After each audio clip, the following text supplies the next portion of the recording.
Hi, how are you doing, friends? I'm Darkoburi the Collector, and today we're gonna do this unboxing of the Knights of the Zodiac because you asked for it.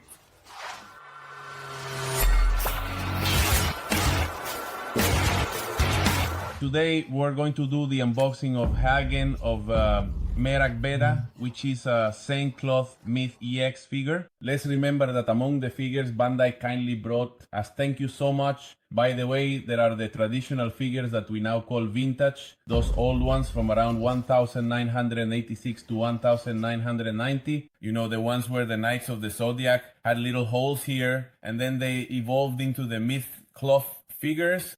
Then, with the perfectionism of all these new figure pieces and their details, the Myth Cloth EX line was released. And now we have the latest ones, which are the mega extravagant figures like Hades, Athena, and many more that are also Myth Cloth EX, but special editions, such as the Soul of Gold series. And there's another line we could cover after the Tume figures we discussed here from Saint Seiya, the special ones called Crown, of which there are only two pieces, one of Poseidon and another of Seiya in Sagittarius armor.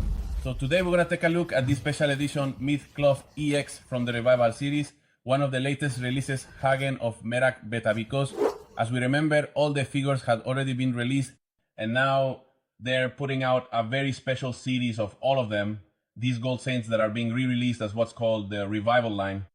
Honestly, there isn't much difference between the original EX figures and the Revival versions, either in the pieces or their appearance. So we're gonna do the unboxing of this figure, we'll analyze the depth of the box to see how well it's made, and we'll also take a look at the piece itself. As you know, we can assemble either the figureless Tudar here on this side here, we can build the constellation that Hagen of Merak represents, which is this divine horse, or we can assemble the knight. I've always told you that I always assemble the knight. The armor by itself doesn't really give you any reason to do much, but with the knight you can still recreate battle scenes. So let's do the unboxing and talk a little about the character Hagen of Merak, because many of you have requested him, and here he is for you on the Darkoburi channel. First, let's look at the top part here. If you notice, here is the constellation of the Great Bear, where the Beta star is the one that's highlighted. Let's remember that all the knights from Asgard represent a star from the Great Bear constellation, so the Beta Knight represents this star that's highlighted here. And down here in this part, which we're gonna zoom in on really nicely, we have the god Odin. Here is the figure as he was depicted in Saint Seiya, in the statue that was there holding his sword. Here we have the representation, and honestly, they nailed it. Another thing we can see here, even on the upper edges of the box, is the ring that Hilda of Polaris wore. If you remember, our Asgard warriors had the sapphires that the Athena Saints had to collect by defeating each of the Asgard warriors, and it was all to remove the Nibelung ring. But how were they supposed to remove the Nibelung ring from Hilda of Polaris? Once they saw it, not us, I almost felt like a Saint Seiya myself. Once Athena's Saints collected all the sapphires, they would place them on Odin's statue and could then retrieve the sword and the sacred Odin cloth. With that armor, they could break the curse of the Nibelung ring and free Hilda of Polaris from this terrible spell. So another impressive detail we have here is this hologram. If you notice, this hologram comes in several pieces that we've already unboxed here on the Darkoburi channel, and it says it's a piece with Tamashii Nations quality. For me, my dream up to now is to be able to attend a Tamashii Nations event, which is one of the biggest Japanese conventions where these figures are showcased, the Dragon Ball ones, all the Shonen Jump ones, all the Saint Seiya figures, everything related to anime.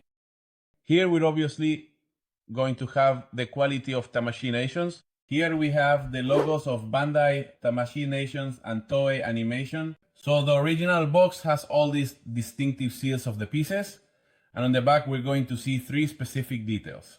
The first of these is that here it shows how the figure is assembled, which is the constellation that Hagen of Merak protects. Here is the knight performing one of his attacks, and we can see that he has interchangeable faces. So you can give him a serious face, you can put the helmet on him, you can take it off, you can leave him however you like. But now let's do a precise analysis of the figure to see it in more detail. And let's remember that here the makers of Saint Seiya care about us so much that they recommend these pieces are for people 15 years and older, and they warn that for children under 3 years old, there are pieces small enough to be a choking hazard. So be extremely careful if you're already an adult, and be especially careful when handling these around children under 3 years old, so they don't put the pieces in their mouths and choke. If you notice, this box isn't as tightly secured as we've seen on other occasions where I've struggled to get the pieces out. There are different layers in the box, and here we have the horse piece. If you look closely, as we saw in the close-up of the box, this isn't just any horse, and it's not just a constellation representing a random horse. This is the divine horse that Odin used to descend into the underworld, because it's the horse with 8 legs. That's how we know it comes from Norse mythology and that it was the horse Odin used. In the same way, we know that everything related to the Knights of Asgard is based on this Norse mythology. And here we have Hagen of Merak, who was in fact the enemy of Siegfried. But in the Saint Seiya series, it was actually the opposite. They were very good friends. In a moment, I'll tell you a bit more about Hagen and the mythology involving Siegfried. But let's also take a look here at the armor itself. For me, the colors are stunning. And when we take a closer look in a moment, you'll see just how awesome it is. And finally, what I've always loved and always put on all the knights is their cape. Remember, all the gold things have a white cape, but on the inside, it's blue. These knights vary, and here Hagen of Merak has a red cape. So let's take out the pieces to start the unboxing and assembly of this figure. And if we get stuck, it also comes with a manual. It's not all that helpful. Why? Because, as I've told you, this thing comes in Japanese. So you can only really follow the pictures. However, only those who speak Japanese will actually be able to read it. So we just go by the pictures. Here, if you notice, the figures are already more ergonomic, easier to assemble, and most of the holes or slots for holding things have been removed. There are just a few, like the one on the back for the cape, and the rest are for the hair, the faces that you swap out. Those are the few holes it will have, but the armor stays in place simply by fitting it together correctly. So let's assemble Hagen of Merak without further delay. Once I've removed the pieces I'm not going to use, like I said, the ones for the horse, here I just took out the cape, which as you can see is impressive. If you need to put the cape on the knight, there's this back piece to cover the back, so that precious hole, as I mentioned, doesn't show, which is right here on Hagen of Merak. If you look closely, here on the back, there's that little hole, which you can cover with this back piece or with the cape itself. It also came with a base, which is mainly for the horse because of the constellation shape, but we can also mount the cape and the knight on it. Let's take a look at the pieces, which honestly are incredible. If you notice, this silver color with the red highlights that Hagen of Merak has is honestly impressive. Let's look at the pieces that are completely red. And now we'll really see the contrast the knight will have between the red and the blue of his clothing. And here, for example, let's look at the most important part of the Asgard Knights, which is the belt. Why is it the most important? Because this is where the Odin Sapphire is, the very thing the Knights of Athena are after to break that precious Nibelung ring. If you notice, this contrast between the silver and grey colors make the figure now Hagenone of the most special. And let's remember that in the anime, Hagen fights against, let's say, an arch-rival. Why is he an arch-rival? Because of Freya, right? Who is actual, well, I don't know, in the Latin dub or translation, they call her Fleur. But Freya, Hilda of Polaris' sister, kind of left our friend in the friend zone. And then Hyoga showed up, and they seem to get along really well, so he gets upset. To me, it's impressive how she runs from the entrance of the castle all the way to where Hilda of Polaris is. Fleur or Freya runs to catch up with both Hagen of Merak and the Swan Saint so that he doesn't kill him. And another impressive thing is that Freya doesn't sweat at all when they enter the volcano area. Neither does Hagen, because Hagen had trained in the volcano, which is where this armor comes from, the fire armor that emerges from the lava, which Hilda of Polaris gives to our knight. And so when he transforms, he becomes a knight of both fire and ice. So the diamond dust that Cygnus Yoga throws at him, and then the Aurora Thunder attack have no effect on him, and he ends up being defeated by Cygnus Yoga with the exclamation. No, with the Aurora execution, remember, that technique was taught to him by the esteemed Camo of Aquarius. I was about to say Athena's exclamation because it's my favorite technique of the Gold Saints, and I also pre-ordered it. Soon we'll have the unboxing of Athena's exclamation by the Gold Saints, not the Sapuris. So the last part here, and what's really awesome about the figure, is Hagen's helmet. It was a helmet, if you remember, that was the most fun part of the series. The eyes would close and open. Like, when he was about to speak, the eyes would open. If he wasn't talking or attacking, they'd close. So now, let's go ahead and assemble it. Remember, someone asked me, send me a shout out, Darkoburi. Of course, Samuel Lopez, we send you lots of greetings. There was also a body, 405 Murdoch and Obed Pacheco. Greetings to you, fans of Darkoburi hair. I really do read all your messages. Also, to the person who recommended Either's the unboxing, you told me, hey, you haven't done Hagen of Merak yet. And I said, man, I've been putting it off for way too long. And here it is, just for you, on the Darkoburi channel.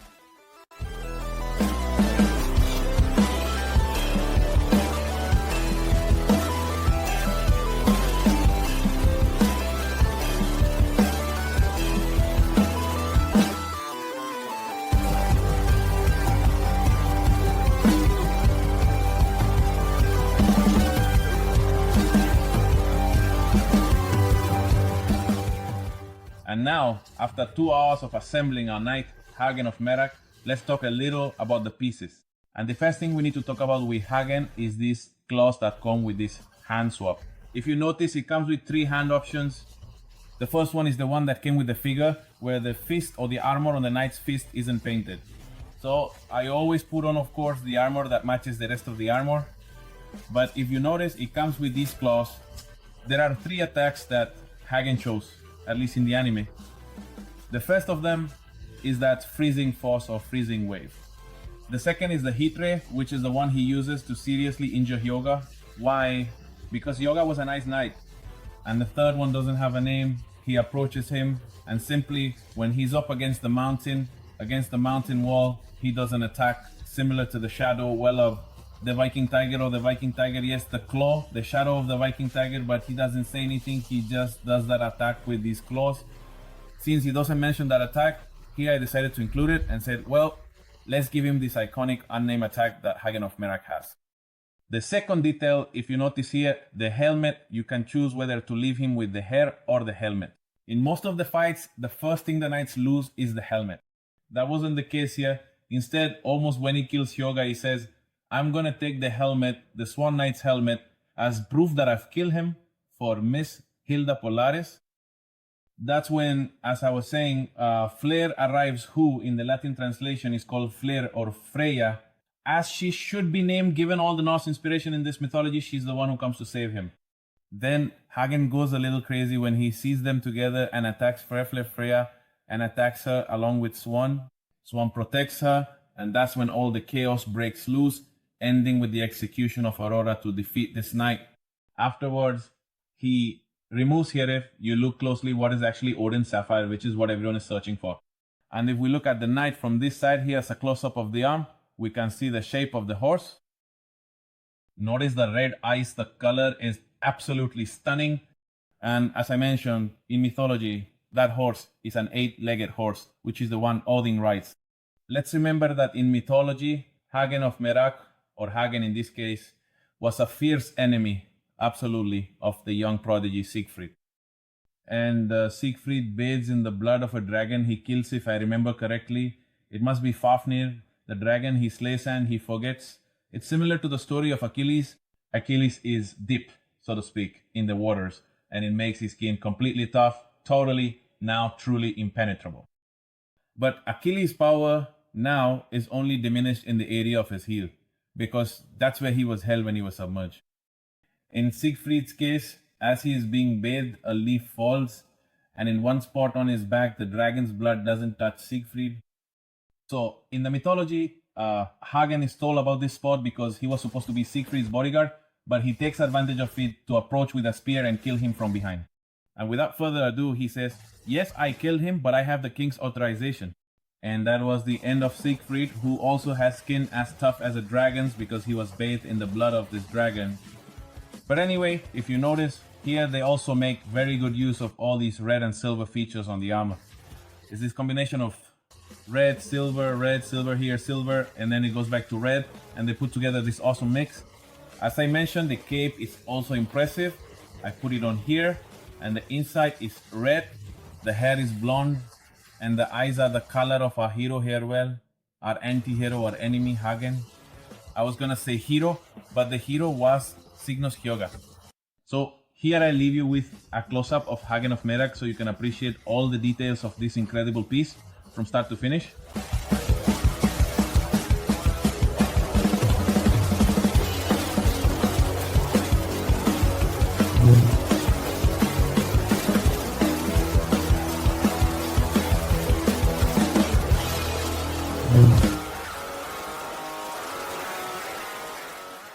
And now, one of the most exciting parts of this unboxing is that I'm going to announce that you should check out the online store. So if Hagen of Merak sends you that heat ray, you can cool off with your favorite drink in this amazing Darkoburi thermos. Order it online. You already know we're there on the Facebook store and the Instagram store. You can order them there and we'll send them to you wherever you are, no problem. Remember, the store has more items. Stop by the store and check out all the Darkoburi collectibles we have for you. We're on Facebook, we're on Twitter, we're on Instagram, we're on YouTube. We really need your support on YouTube to reach 10,000 subscribers. You already know that sometimes we write a few things on Medium. Check out all our social media, leave a powerful like, a share, a love reaction. Follow us, turn on the notification bell. Why? Because at Darkoburi, besides the online store, we have amazing surprises. So you can get this incredible Myth Cloth EX. And you know, follow us on Darkoburi. Peace out.